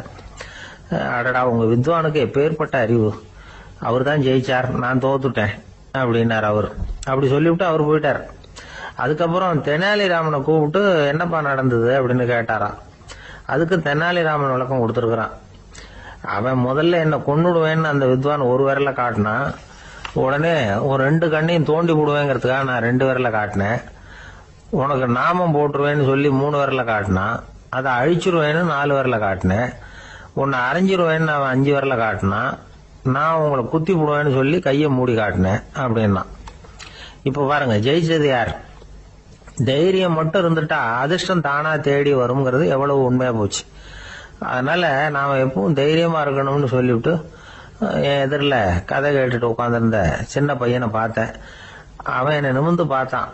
அவன் தன்னோட கை கால் 2ஐயும் ஒரு மாதிரியா என் முன்னால தூக்கி 20 விரல காட்டினான். எனக்கு ஒன்றும் புரியல. இதுக்கு என்னப்பா அர்த்தம்னு கேட்டேன். இதே கதையை இதுக்கு முன்னாடி என்கிட்ட 20 தடவை நீங்க சொல்லியிருக்கீங்கன்னு அர்த்தம் அப்படின்னா. ஒரு குரு, இளம் சீடர்கள் எதிரில் உட்கார்ந்துருக்கிறாங்க. குரு பாடம் நடத்திக்கிட்டு இருக்கிறார். சீடர்களுக்கு ஒரு ஆசை, அதாவது ஒரு முக்கியமான மந்திரத்தை நம்ம குருநாதர்கிட்ட இருந்து கத்துக்கணும் அப்படிங்கிறது அவங்க ஆசை. அது என்ன மந்திரம்னா, இறந்தவரை உயிர்ப்பிக்கக்கூடிய புனித மந்திரம். அதாவது செத்தவங்களுக்கு மீண்டும் உயிர் உண்டாக்குகிற மந்திரம். குருவே, தயவு பண்ணி அந்த மந்திரத்தை எங்களுக்கு உபதேசிக்கணும் அப்படின்னு கேட்டாங்க. அது ரொம்ப ஆபத்தானது, அது என்னத்துக்கு உங்களுக்கு வேண்டாமேன்னாராம் குரு. எங்களுடைய நம்பிக்கை உறுதிப்படுறதுக்காகத்தான் கேட்கிறோம், வேற ஒன்றும் இல்லை அப்படின்னு நாங்களாம் சீடர்கள். பக்குவப்படாத அறிவுங்கிறது ரொம்ப ஆபத்தானது அப்படின்னாராம் குரு. இது சீடர்களுக்கு புரியல. அது எப்படிங்க பக்குவப்படாத அறிவு ஆபத்தானதுன்னு சொல்றீங்க, அப்படின்னா என்ன அப்படின்னு கேட்டிருக்காங்க சீடர்கள். குரு அதுக்கு விளக்கம் கொடுத்தாராம். அந்த மந்திரத்தை எப்போ பயன்படுத்தணுங்கிறது முக்கியம். அதை அறியக்கூடிய ஞானம் ஏற்படுகிற வரைக்கும் அதை தெரிஞ்சுக்காம இருக்கிறது தான் நல்லது, இல்லைன்னா ஆபத்துன்னாராம். ஆனா அந்த சீடர்கள் அதை கேட்கற மாதிரி இல்லை, ரொம்ப பிடிவாதம் பண்ண ஆரம்பிச்சுட்டாங்க. சரி வாங்க சொல்றேன்னாரு குரு. எல்லாரும் வந்தாங்க. அந்த புனித மந்திரத்தை அவங்களுக்கு ரகசியமா உபதேசம் பண்ணார். உபதேசம் பண்ணிவிட்டு அவங்களுக்கு எச்சரிக்கையும் கொடுத்தார். இந்த மந்திரத்தை நல்லா ஆராய்ச்சி பார்த்ததுக்கு அப்புறம் தான் உச்சரிக்கணும், அவசரப்பட்டு எதுவும் செஞ்சிடக்கூடாது அப்படின்னு ஒரு தடவைக்கு பல தடவை எச்சரிக்கை கொடுத்தார். சரின்னு சொல்லிவிட்டு அவங்க எல்லாம் மந்திரத்தை கத்துக்கிட்டு எழுந்திரிச்சு போயிட்டாங்க. ஒரு நாள் அந்த சீடர்கள் எல்லாம் மணற்பாங்கான இடத்துல அப்படியே நடந்து போயிட்டு இருக்கிறாங்க. ஒரு பாலைவன பகுதி மாதிரி ஒரு இடம். அங்க ஒரு இடத்துல எலும்புகள் குவியலா கிடந்தது. உடனே இந்த சீடர்கள் முன்ன பின்ன யோசிக்காம, தியானமும் பண்ணாம அந்த மந்திரத்தோட பயனை சோதிச்சு பார்க்கணும் அப்படின்னு நினைச்சுக்கிட்டு அந்த மந்திரத்தை உச்சரிக்க ஆரம்பிச்சுட்டாங்க. அவ்வளவுதான். உடனே என்னாச்சு தெரியுமா? அந்த எலும்புகள் எல்லாம் ஓநாய்களா மாறி அவங்கள துரத்த ஆரம்பிச்சுட்டுது. சீடர்கள் எல்லாம் தலைதெறிக்க ஓட ஆரம்பிச்சுட்டாங்க. ஓநாய்களும் விடல, அவங்கள துரத்தி பிடிச்சி கடிச்சு கொதற ஆரம்பிச்சுட்டுது. அப்பதான் அந்த சீடர்களுக்கு குரு சொன்ன அறிவுரையோட அர்த்தம் புரிஞ்சுது. பக்குவப்படாத அறிவு ஆபத்தானது அப்படிங்கிறது. அதனால இதுல இருந்து நாம தெரிஞ்சுக்க வேண்டியது என்னன்னா, நாம நம்ம அறிவை வளர்த்துக்கிட்டா மட்டும் போதாது, அந்த அறிவை எப்போ எப்படி பயன்படுத்தணும் அப்படிங்கிற பக்குவமும் நமக்கு வரணும். அப்பதான் வாழ்க்கை நல்லபடியா அமையும், இல்லைன்னா இடைஞ்சல் தான். இந்த காலத்துல சில சின்ன பிள்ளைங்களுக்கே அறிவு ரொம்ப பக்குவப்பட்டிருக்குங்கிறத உணர முடியுது. ஒரு சின்ன பையன் பள்ளிக்கூடத்துல மார்க் லிஸ்ட் கொடுத்தாங்க, வாங்கிக்கிட்டு அவசரமா வீட்டுக்கு ஓடினான். எதிரில் வந்த ஒருத்தர் கேட்டார், என்ன அவசரம், ஏன் இப்படி வேகமா ஓடுறேன்னார். எங்க அம்மா கிட்ட அடி வாங்கணும், அதுக்காக தான் ஓடுறேன்னா. அடி வாங்கறதுக்கா இவ்வளவு அவசரம்னார் அவரு. அப்படி இல்லைங்க, நான் போறதுக்குள்ள எங்க அப்பா வீட்டுக்கு வந்துட்டாருன்னா அவர்கிட்ட அடி வாங்க வேண்டியிருக்கும், அதை அவாய்ட் பண்றதுக்காக இப்படி ஓடுறேன் அப்படின்னு நானும். ஒரு மனிதர், அவர் யாருக்கிட்டே தொலைபேசியில பேசிட்டு இருக்கிறார். கொஞ்சம் தூரத்துல நாம நிக்கிறோம். எட்டத்துல இருந்துகிட்டு அவரை கவனிக்கிறோம். அவர் போன்ல பேசுறத, அவர் பேசுகிற வார்த்தைகள் என்ன அப்படிங்கறத நம்ம காதுல விழல. ஆனாலும் அவர் பேசிக்கிட்டு இருக்கிறது நல்ல செய்தியா கெட்ட செய்தியா அப்படிங்கறத நம்மால யூகிக்க முடியும். மகிழ்ச்சியான செய்தியை பேசும்போது முகம் மலருது, புன்னகை பூக்குது. இதுல ஒண்ணு நீங்க கவனிக்கணும், தொலைபேசியில நாம பேசுறப்போ நம்மோட பேசுறவர் எதிரில் இல்ல, அவர் தொலைபேசி வழியா நம்ம குரலை மட்டும்தான் கேட்க போறார், நம்ம முகத்தை அவர் பார்க்க போறது இல்ல. அப்படி இருந்தும் அப்ப நம்ம முகம் ஏன் மலரணும் அப்படின்னா, இதுதான் உடல் மொழி, பாடி லாங்குவேஜ் அப்படின்னு சொல்றாங்க. நம்ம அறியாமலேயே நம்ம உடம்பு செய்திகளை தெரிவிக்குது பாருங்க, அதுதான் உடல் மொழி. ஒரு மனிதர் தொலைபேசியில பேசிக்கிட்டு இருக்கிறத நீங்க தூரத்துல இருந்து கவனிச்சுக்கிட்டே, அவர் நண்பரோட பேசுறாரா, மனைவியோட பேசுறாரா, குழந்தையோட பேசுறாரா, இல்ல மேல் அதிகாரி கிட்ட பேசுறாரா, அல்லது அவருக்கு கீழே பணிபுரிகிறவர்கள் கிட்ட பேசுறாரா அப்படிங்கிறத கண்டுபிடிக்கலாம். அதுக்கு காரணம் அவருடைய உடல் மொழி. இந்த உடல் மொழி கூட நம்ம வாழ்க்கையின் முன்னேற்றத்துக்கு பயன்படும். இத பத்தியெல்லாம் கூட சில நிபுணர்கள் ஆராய்ச்சி பண்ணி பார்த்திருக்கிறாங்க. அவங்க சில விவரங்களை சொல்றாங்க. குறிப்பா ஒருத்தர் தன்னுடைய நாற்காலியில கிட்டத்தட்ட படுத்துக்காத குறையா உட்கார்ந்துருக்கிறாருன்னு வச்சுக்கோங்க. எதிர இருக்கிறவர் பேசுறது அவருக்கு பிடிக்கலன்னு அர்த்தமா. தலையை சொரிஞ்சுக்கிறது, வேற வேற திசைகள்ல பாக்குறது, கொட்டாவி விடுறது, கால்களை மாத்தி போட்டு உட்கார்றது, களைப்பா கை விரல்களை அப்படியே பின்னிக்கிறது, அடிக்கடி கடிகாரத்தை பாக்குறது, இப்படிலாம் ஒருத்தர் பண்ணிட்டு இருக்கிறாருன்னா நாம கூடிய சீக்கிரம் அந்த இடத்த விட்டு எழுந்திரிச்சு வந்துடுறது நல்லது. ஏன்னா இதெல்லாம் அவருடைய சலிப்பு, சோர்வு, ஆர்வமின்மை இதுக்கு அடையாளங்கள். நம்முடைய பேச்சு அவரை சலிப்படைய வச்சுட்டதுன்னு அர்த்தம். அவர் ரொம்பவும் சோர்ந்து போயிட்டாருன்னு பொருள். நம்முடைய பேச்சில் அவருக்கு ஆர்வம் இல்லைன்னு அர்த்தம். அதே நேரத்தில் நாற்காலியின் நுனியில அமர்ந்து உடலை முன்னுக்கு நகர்த்தி எதிர இருக்கிறவரின் கண்களை பார்த்துக்கிட்டே பேசினாலும் சரி அல்லது பேச்சை கேட்டாலும் சரி, உங்க பேர்ல மற்றவங்களுக்கு உள்ள பிடிப்பு அதிகரிக்கும். நாம எப்படிப்பட்டவருங்கிறத நம்ம உடம்பும் நடை உடை பாவனையும் அடுத்தவங்களுக்கு காட்டி கொடுத்துரும். உங்க உடம்பு, உங்க பார்வை, நடை, உட்கார்ற விதம் இதை வச்சுக்கிட்டே நீங்க பொறுப்புள்ளவரா, முரடரா, அலட்சியமானவரா, மரியாதை தெரிஞ்சவரா, அடக்கமானவரா, நம்பிக்கைக்கு உரியவரா, நாணயம் இல்லாதவரா, பயந்தவரா, திறமசாலியா, அப்பாவியா அப்படிங்கறதெல்லாம் கண்டுபிடிச்சிடலாம். அதனால இந்த உடல் மொழியை புரிஞ்சுக்கிட்டு நம்மளை கொஞ்சம் சரிப்படுத்திக்கிட்டோம்னா வாழ்க்கையில சுலபமா பல காரியங்களை சாதிக்க முடியும். ஒரு மனநல மருத்துவமனை, அங்க ஒருத்தர் ஒரு நாற்காலியில உட்காந்துக்கிட்டு கார் ஓட்டுறது மாதிரி அப்படி பாவனை பண்ணிட்டு இருந்தார். ஸ்டேரிங்கை திருப்புறது மாதிரி, பின்னாடி வர்ற வண்டியை நிக்க சொல்றது மாதிரி, அப்புறம் இவர் ஒதுங்கிக்கிட்டு அவருக்கு வழி விடுறது மாதிரி, இப்படிலாம் சேட்டைகள் பண்ணிட்டு இருந்தார் மனநல மருத்துவமனையில. இத பார்த்துக்கிட்டு இருந்த ஒருத்தர் பக்கத்துல இருந்த இன்னொருத்தர்கிட்ட கேட்டார், இவர் ஏன் இப்படி பண்றாரு, இவருக்கு ஏன் அப்படி வந்தது நிலைமை அப்படின்னு சொல்லி அவர் விசாரிச்சார். அப்ப அவர் விவரம் சொன்னார். வேற ஒண்ணும் இல்லைங்க, இவருக்கு கார் ஓட்டணும்னு ஆசை ரொம்ப காலமா, அது நிறைவேறாம போயிட்டுது. அதுக்கப்புறம் அவர் மனநோயாளியா மாறிட்டார். இங்க அழைச்சிட்டு வந்தாங்க. இங்க அழைச்சிட்டு வந்ததுல இருந்து அப்படிதான் பண்ணிட்டு இருக்கிறாரு. அவ கார் ஓட்டுறது மாதிரிலாம் பாவனை பண்ணிட்டு இருப்பார், திருப்புறது மாதிரி பண்ணுவார், பின்னாடி வர்றவங்களுக்கு இடம் விடுவார், இப்படிலாம் செய்யறார் அப்படின்னு விவரம் சொன்னாங்க. நீங்க சொல்லப்படாதா, இப்ப நீங்க கார் ஓட்டல, வெறும் நாற்காலியில தான் உட்கார்ந்து இருக்கிறீங்க அப்படின்னு நீங்க சொல்லப்படாதா அவருக்கு அப்படின்னு கேட்டாங்க. அது முடியாதுங்க. ஏன்னா அந்த காரை கழுவுறதுக்காக அவர் தினமும் எனக்கு 10 ரூபா கொடுத்துக்கிட்டு இருக்கிறார் அப்படின்னாராம் அங்க வேலை செஞ்சுக்கிட்டு இருந்த ஒருத்தர். அதனால வாழ்க்கையில நாம இந்த உடல் மொழியை புரிஞ்சுக்கணும். உடல் மொழிங்கிறது இப்ப ஆரம்பத்துல சொன்னது மாதிரி அந்த தொலைபேசியில பேசுறவங்கள தூரத்துல இருந்து பார்த்தாவே அவர் யாருகிட்ட பேசுறாரு, என்ன பேசுறாருன்னு தெரியும். நம்ம முகத்தை நல்லா வச்சுக்கணும். உடல் மொழிய நம்ம புரிஞ்சுக்கிட்டு பயன்படுத்த ஆரம்பிச்சோம்னா எந்த முயற்சி பண்ணினாலும் அதுல வெற்றி நிச்சயம். ஒரு நாள் ஒரு 10-15 பள்ளிக்கூடத்து பிள்ளைங்க தேடிட்டு வந்தாங்க. உங்களை பார்த்துட்டு தான் போகணும், அதுக்காக தான் வந்திருக்கோம்னாங்க. என்ன விஷயம்னு கேட்டோம். நாங்கள்லாம் கூடி ஒரு முடிவு பண்ணியிருக்கிறோம், அதை உங்ககிட்ட சொல்லணும் அப்படின்னாங்க. அதுவும் ஒரு வாண்டு பையன் அதை சொன்னான். என்ன முடிவு அது அப்படின்னு கேட்டோம் ரொம்ப ஆர்வமாக.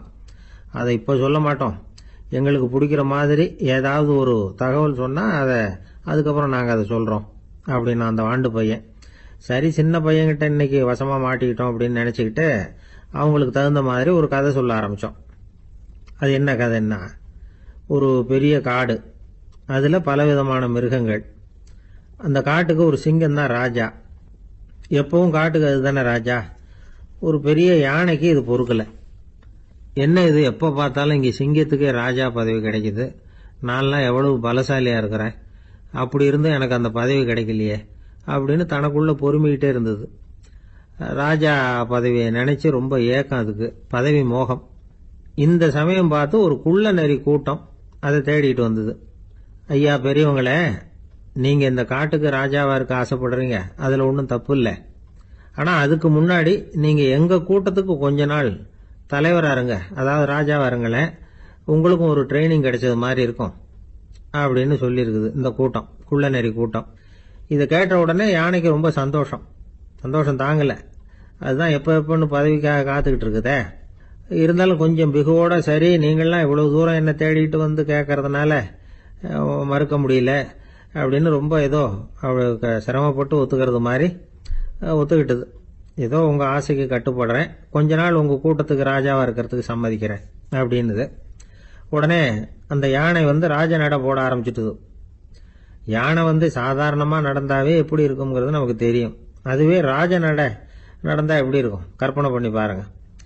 யானை முன்னாடி கம்பீரமாக போய்கிட்டு இருக்குது, தலைவர் இல்லையா, அதனால குள்ள நரிகள்லாம் ரொம்ப அடக்கமாக அது பின்னாடி அணிவகுத்து போயிட்டு இருக்குது.